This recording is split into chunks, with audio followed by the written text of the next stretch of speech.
Today's talk is titled Waiting in the Garden by Scott Alexander, and to be read by Rebecca Hendricks. Rebecca.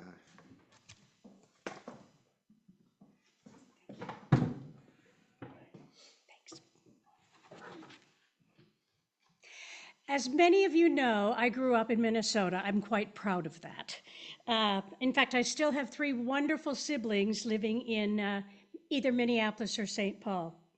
Just this week, my younger sister shared that she is exploring a new step in her working life, becoming someone who supports people at special points in their life, near death, during illness or family challenges, in their own life changes, thinking about the legacy they want to leave behind, and many others. So this sermon is especially prescient and appropriate for this morning. And now the words of Reverend Scott W. Anderson.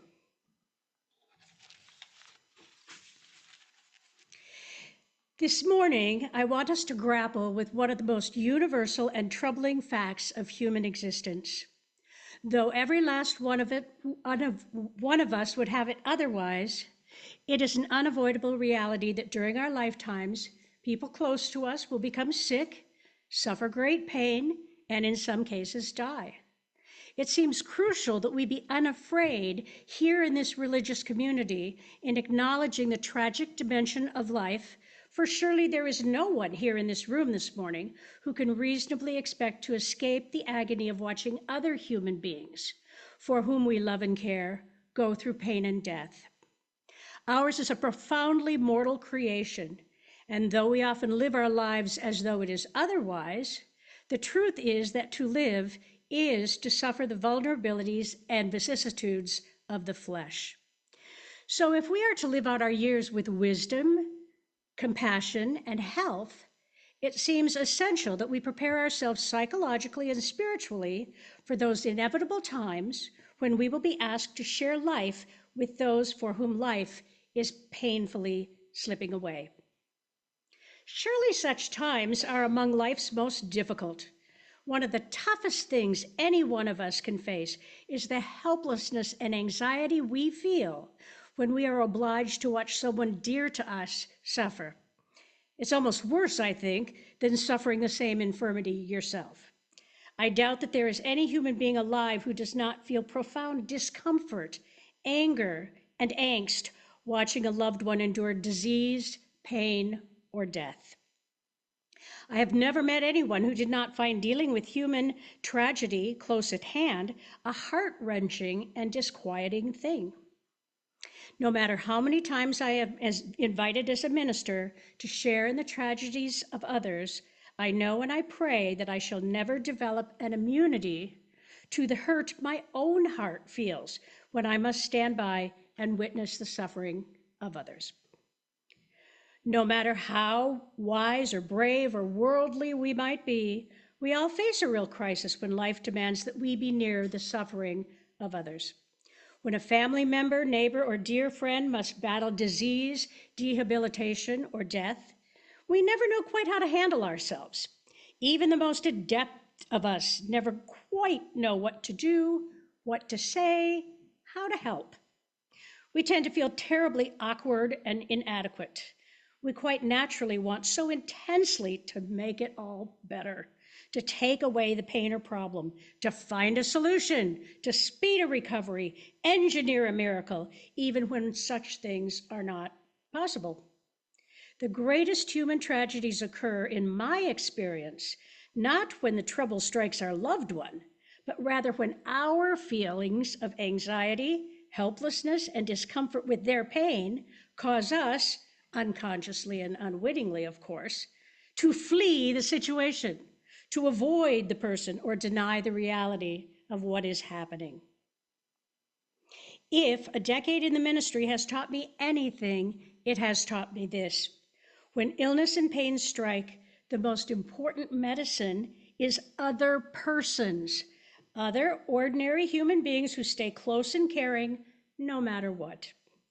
And I believe that if we spiritually challenge ourselves to think and feel about just how we can and should be with others in the midst of their tragedies, we can actually learn how to become much more helpfully human in such difficult times. For I believe with all my heart and soul, there is a way to be with hurting human beings that can make a real, positive, healing, and redeeming difference.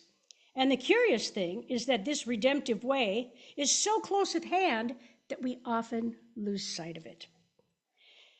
The reading in the service that he gave this in was the familiar story of the Garden of Gethsemane, when Jesus, knowing in his heart that he faced almost certain death the next day at the hands of the Roman authorities, goes to that beautiful place to relieve some of his suffering and pain through prayer.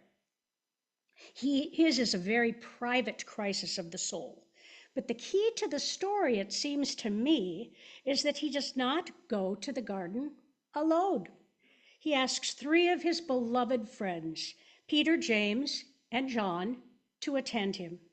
In the part of the story I find most significant, Jesus, troubled and tormented as he is, asks only one simple thing of his dear companions. Sit here while I pray, he implores. Remain here and watch. He doesn't ask them to spirit him away from danger, or wrestle with God for him, or offer him theological comfort, or suggest some political solution for dealing with Pilate, or even to go the next day to be crucified for him. He only asks that they stay awake, that they stand the night watch with him, remaining attentive to his pain and sorrow. And the story tells us how Peter and James and John sadly fail their friend Jesus, for they all fall asleep on him, not once, but 3 times. Out of their own fear or exhaustion or selfishness or indifference, we must suppose, they are unable to simply stay awake in his hour of deep need. And Jesus' pain is magnified many times by the aloneness he feels in the midst of his friends. By the shadow of negative example, this story speaks with powerful clarity as to just how we must strive to be with loved ones who are in profound personal pain.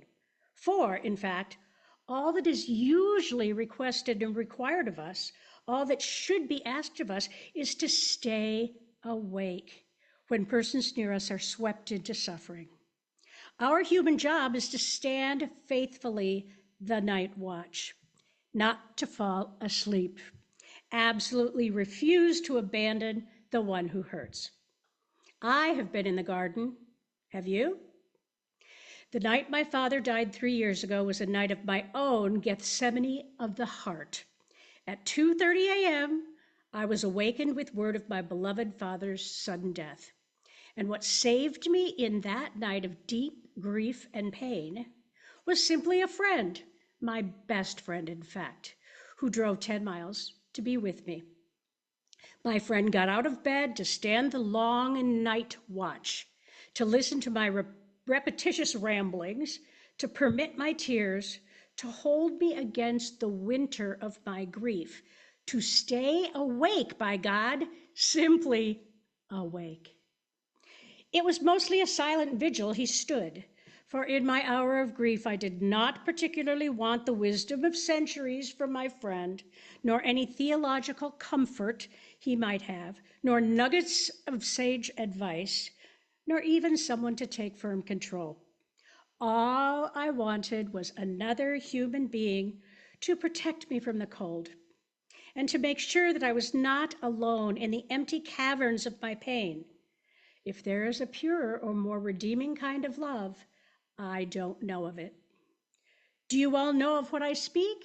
Haven't most of you had the experience of learning in some dark night of your own body and soul that it is the gentle, faithful presence of another ordinary human being which best answers, softens, and heals the pain?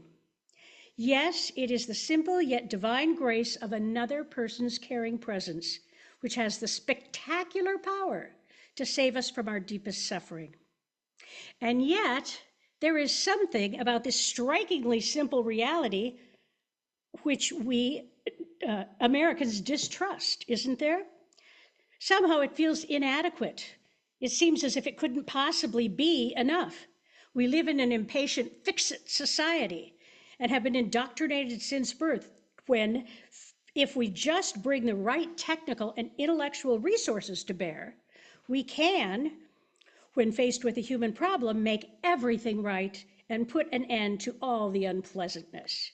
As a result, then, we are not naturally comfortable with the idea that just presence rather than product is what saves the situation.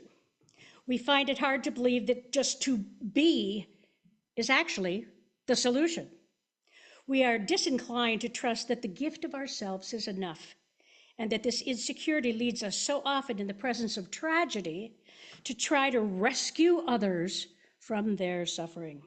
We foolishly think we must offer up concrete technical advice, theological nuggets, or philosophical chestnuts, all sorts of unnecessary verbiage and unhelpful fussing that gets in the way of the simple human caring that really needs to occur. Can someone tell me why so many ministers and others feel it necessary in the presence of death, suffering, and tragedy to open their mouth and spill forth neatly packaged one-liners that are supposed to comfort those afflicted? If there is one thing I wish to disabuse you of more than any other this morning, it is the American idiocy that in time of crisis, what people want are bumper sticker slogans to make them feel better. Last week, after the heinous murder of 2 little children in Plainfield, the minister who conducted their funeral actually had the temerity, or is it just plain spiritual stupidity, to suggest to the grieving family that God had allowed these murders to save these children from some horrible disease later in life. In the face of the awesome and often confounding mysteries of birth and death, life and suffering, we are best to hold our tongues when in doubt of what to say that might comfort. Why can't we trust the value of caring silence shared with those who are hurting? Believe me, when someone you love is swept up into tragedy, your faithful presence speaks with an eloquence no words can possess. The mere fact of your staying in the garden with their pain, with them, says that your concern and love are deep and real. Your refusal to disappear says to the suffering, as nothing else can, that their creation remains a place of love, grace, and hope. Without uttering one word, we can help the ones who hurt to know that their world continues, in a cosmological sense, to be a grace-filled and nurturing place.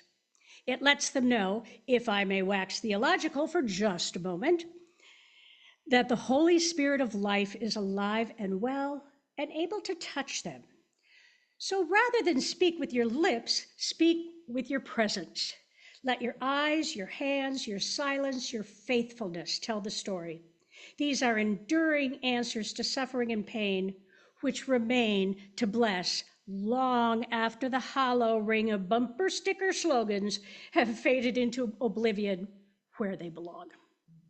Why is it, dear friends, that we Americans have such a dreadfully difficult time understanding that hurting human beings are not asking us to be gods, saviors, magicians, physicians, and wizards? When will we begin to believe that the only credential we need to be humanely with those who are suffering or dying is the credential of an open and gentle heart?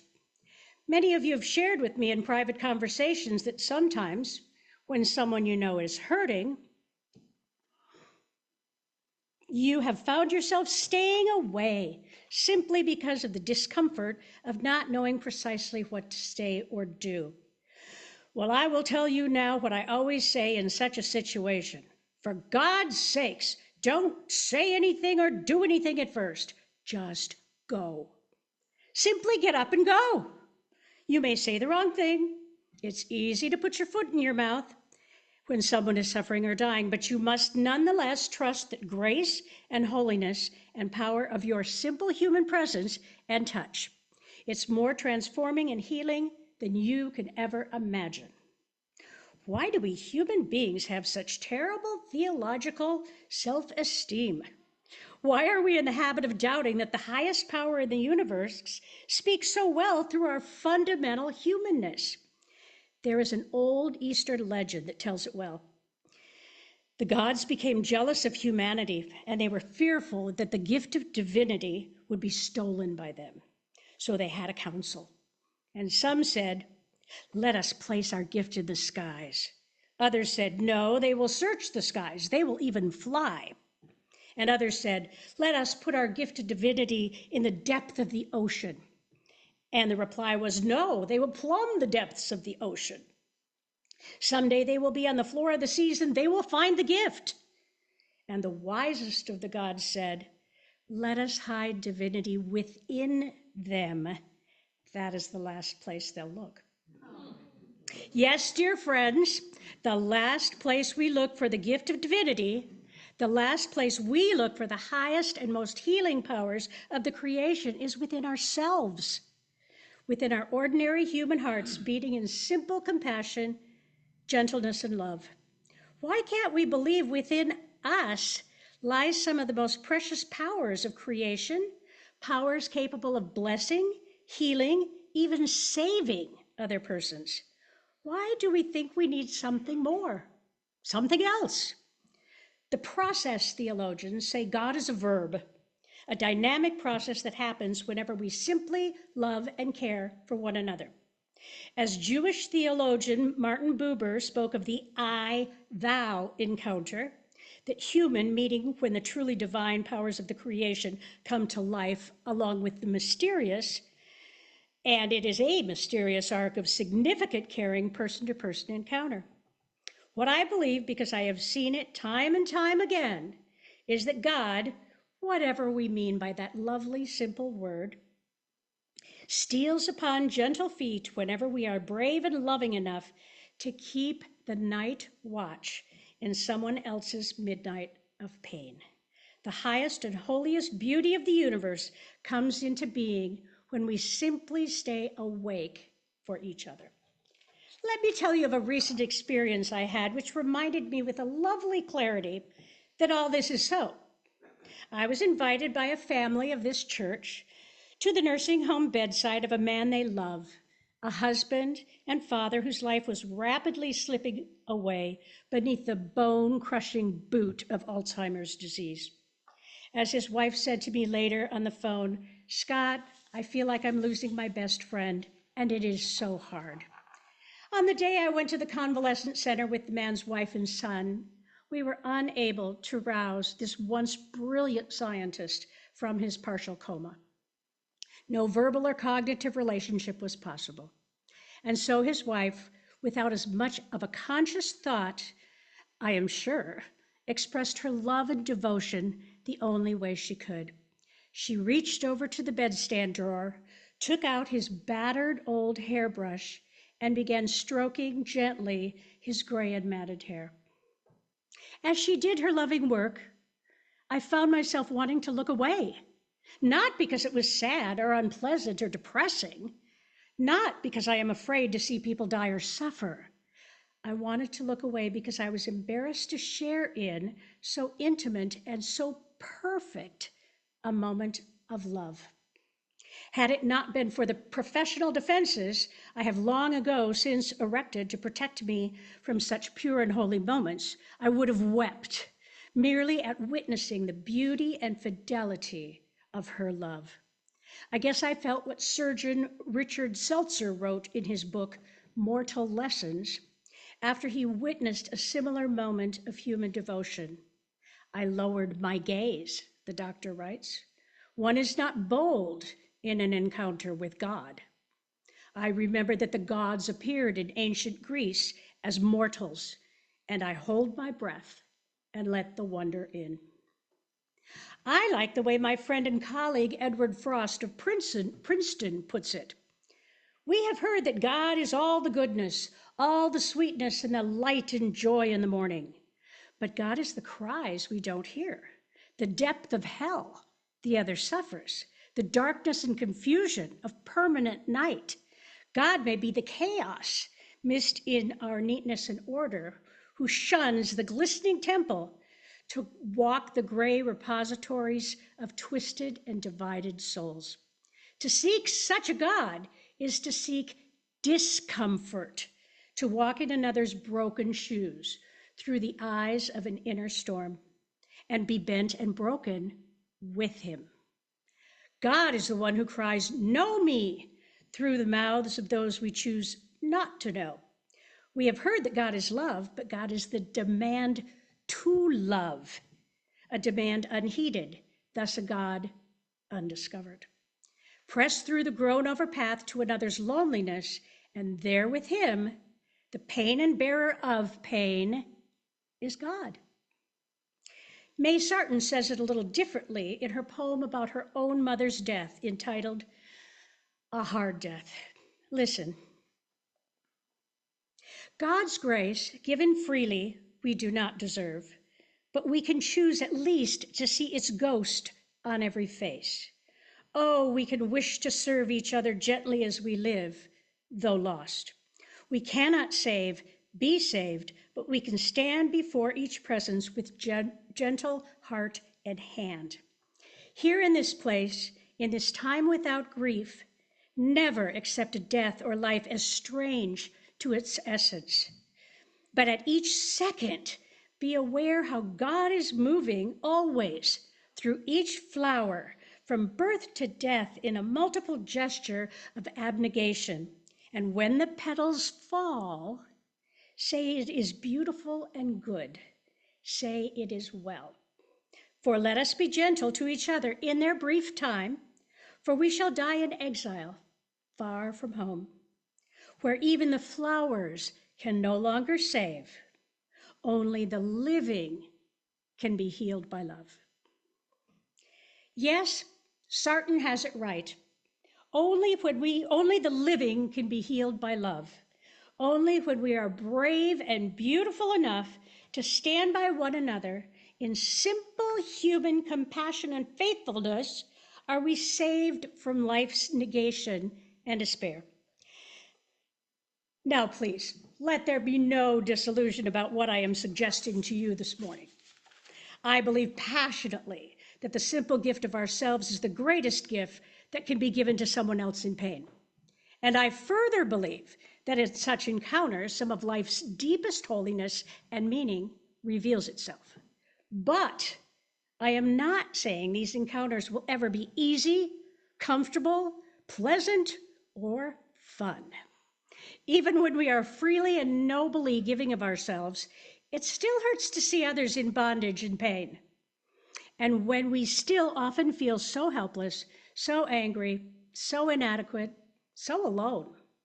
What's more, we will always have to choke back the natural human fear that rises in the throat whenever we draw close to pain, death, and the vivid reminders of our own mortality. We will always have to fight the temptation to flee. I am sure that even those exceptionally brave individuals in our congregation who are voluntarily giving so much time to hospice programs in our area, even though they seek out this tough human work, must have their moments of extreme discomfort and fear. No one should ever suggest that to attend someone in their Gethsemane of pain is fashionable or fun. It's always tough to stay awake through the long night of someone else's sorrow and pain is the most difficult of all human wakings.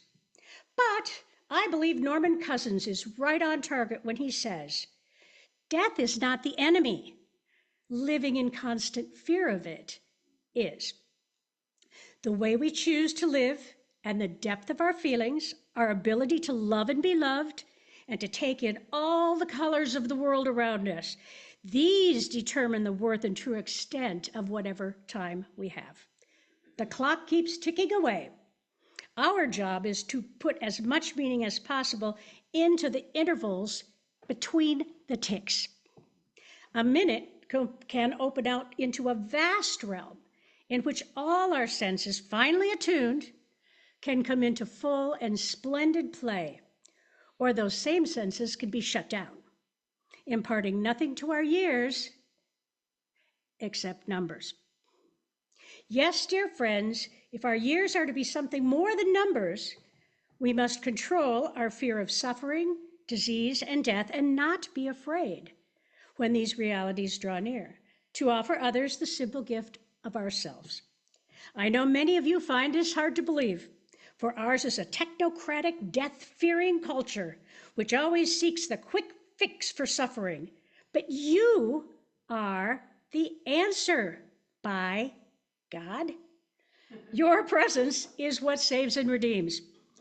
We do not yet trust the power and beauty and worth of our faithful presence with people in pain. We still look for the slick answers, the miraculous solutions, the technological salvations. Every once in a while, one of these miracles occurs. But in the meantime, we fragile, fearful folks are the only saviors sent. More than 3,000 years ago, the psalmist cried out for each man and woman to be a candle of the Lord shining in the uttermost dark. I believe this is as theologically sound as anything ever written. I pray this morning that you will both trust and use that high and holy light which glimmers in unquenchable brightness and power within you. Please don't doubt the healing warmth of your expansively warm heart. When someone you know is hurting, be there. Just be there. Give them the gift of staying awake through the long night in the garden. Stand the faithful night watch. Keep the everyday light and love flowing from your hands and heart, for your precious human presence is holy. It is enough, and by God, it will see us through.